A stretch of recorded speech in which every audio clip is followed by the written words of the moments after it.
So this week, our social skill is about apologizing and saying that we are sorry. So we've talked about that we all make mistakes, but when we make a mistake or maybe we hurt somebody's feelings, we need to make sure we apologize and that they know that we're sorry and that we're genuine, meaning that we truly mean that we're sorry and that, we're not going to do that again. So this week, we're going to start out with a book called Lily's Purple Plastic Purse. Lily loved school. I love school.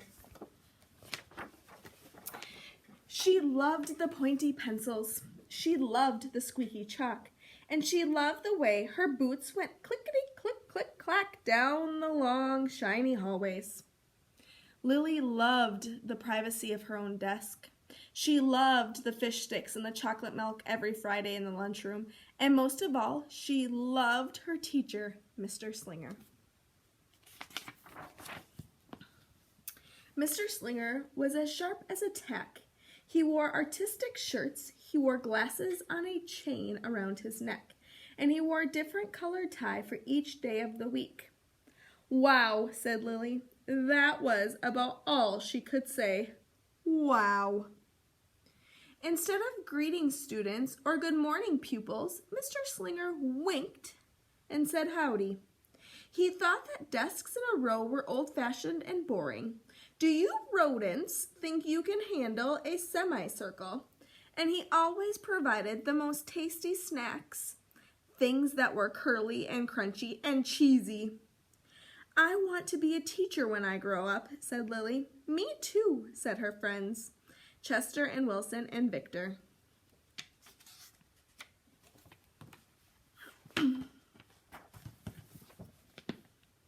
At home, Lily pretended to be Mr. Slinger. "I am the teacher," she told her baby brother, Julius. "Listen up." Lily even wanted her own deluxe picture encyclopedias. "What's with Lily?" asked her mother. "I thought she wanted to be a surgeon or an ambulance driver or a diva," said her father. "It must be because of her new teacher, Mr. Slinger," said her mother. "Wow," said her father. That was just about all he could say. Wow. Whenever the students had free time, they were permitted to go to the light bulb lab at the back of the classroom. They expressed their ideas creatively through drawing and writing. Lily went often. She had a lot of ideas. She drew pictures of Mr. Slinger, and she wrote stories about him too. During sharing time, Lily showed her creations to the entire class. "Wow," said Mr. Slinger. That was just about all he could say. Wow. And at the very last second, Mr. Slinger saved the cold, starving elderly. That was her picture. When Mr. Slinger had bus duty, Lily stood in line even though she didn't ride the bus. Lily raised her hand more than anyone else in the class, even if she didn't know the answer. And she volunteered to stay after school to clap erasers. "I want to be a teacher when I grow up," said Lily. "Excellent choice," said Mr. Slinger. One Monday morning, Lily came to school especially happy. She had gone shopping with her granny over the weekend. Lily had a few pairs of movie star glasses, complete with glittery diamonds and a chain like Mr. Slinger's. She had 3 shiny quarters, and best of all, she had a brand new purple plastic purse that played a jaunty tune when it opened. Lily wanted to show everyone. "Not now," said Mr. Slinger. "Listen to our story." Lily had a hard time listening. Lily really wanted to show everyone. "Not now," said Mr. Slinger. "Let's be considerate of our classmates." Lily had a hard time being considerate. Lily really wanted to show everyone. "Not now," said Mr. Slinger. "Wait until recess or sharing time." But Lily could not wait. The glasses were so glittery, the quarters were so shiny, and the purse played such nice music, not to mention how excellent it was for storing school supplies. "Look," Lily whispered fiercely. Look, everyone, look at what I've got. Everyone looked, including Mr. Slinger. He was not amused. That means he wasn't very happy. I'll just keep your things at my desk until the end of the day, said Mr. Slinger. They'll be safe there, and then you can take them home. Lily's stomach lurched. She felt like crying. Her glasses were gone. Her quarters were gone. Her purple plastic purse was gone. Lily longed for her purse all morning. She was even too sad to eat snack Mr. Slinger served before recess. That afternoon, Lily went to the light bulb lab. She was still very sad. She thought, and then she became angry. She thought some more, and then she became furious. She thought a little bit longer, and then she drew a picture of Mr. Slinger. Look at her. Look how mad she's getting. Big, fat, mean Mr. Stealing teacher. Bad, claws, thief, bad, wanted by the FBI. P.S. I do not want to be a teacher when I grow up. Right before the last bell rang, Lily sneaked the drawing into Mr. Slinger's book bag. When all the students were buttoned and zipped and snapped and tied and ready to go home, Mr. Slinger strolled over to Lily and gave her her purple plastic purse. It's a beautiful purse, said Mr. Slinger. Your quarters are nice and jingly, and those glasses are absolutely fabulous. You may bring them back to school as long as you don't disturb the rest of the class. I do not want to be a teacher when I grow up, Lily said as she marched out of the classroom.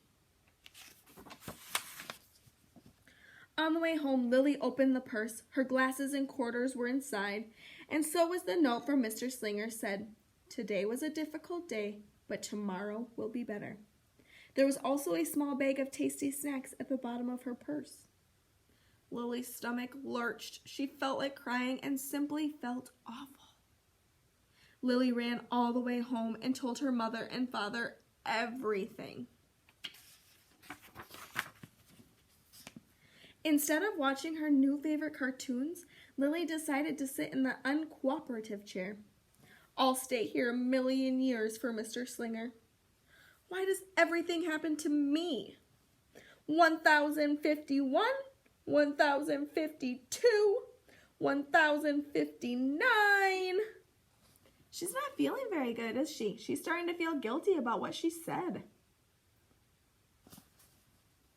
The night Lily drew a new picture of Mr. Slinger and wrote a story about him too. Lily was really, really sorry, so everyone forgave her, even her parents, even her stinky baby brother, even her especially incredible teacher. And then the sun shined its smiling face down on everyone and everything, even the boys and worms. The end. Listen up. I forgive everyone. Could be principal. Worms. Bugs. Oops. I really sorry. I am an author. Right, she's feeling really bad for her decisions.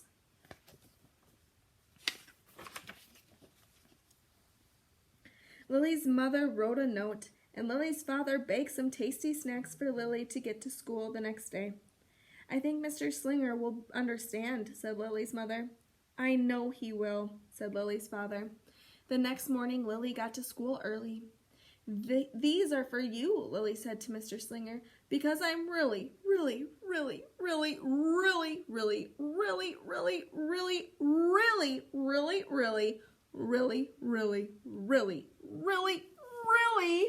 sorry.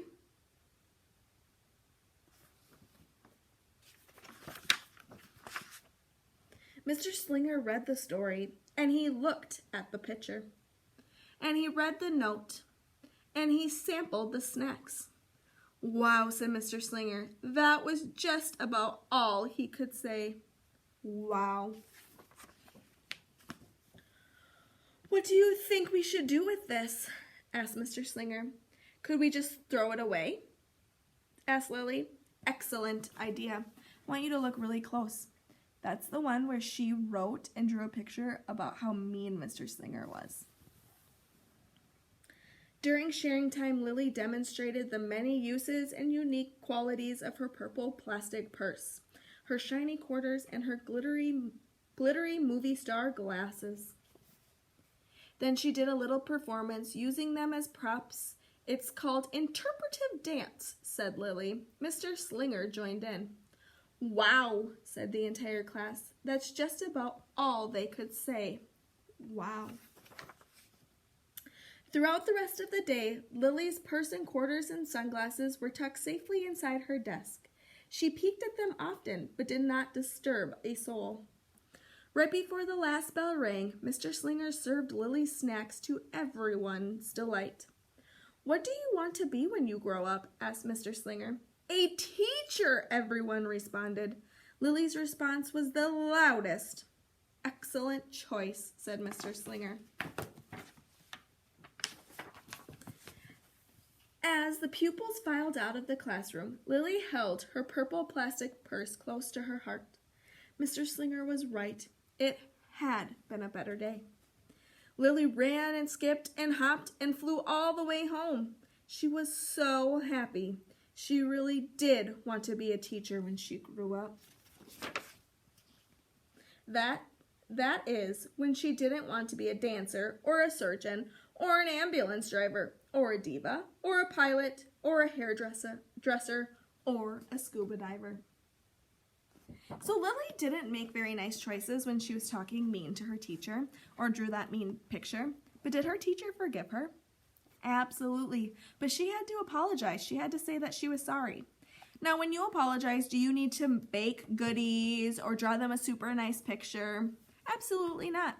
We've talked about when we make a nice apology, we include, "I am sorry for." What are you sorry for? Make sure that that person knows why you're sorry. And then also, "Will you please forgive me?" Right? Or "I won't do it again." So if I'm apologizing because I pushed somebody, I would maybe say, "I am sorry for pushing you. Can you please forgive me?" Or "I won't do it again." You know, you have to explain what you're sorry for, because if I just say sorry, does that really mean that I'm sorry? No. And they're not going to accept your apology, right? They maybe aren't ready to forgive you. And if they aren't ready to forgive you, is that okay? Absolutely. But you know what? Someday they will forgive you. And then you guys can be friends again. Or, you know, your teachers don't hold these things against you. Like they said in the story, today was a difficult day, but tomorrow's going to be better.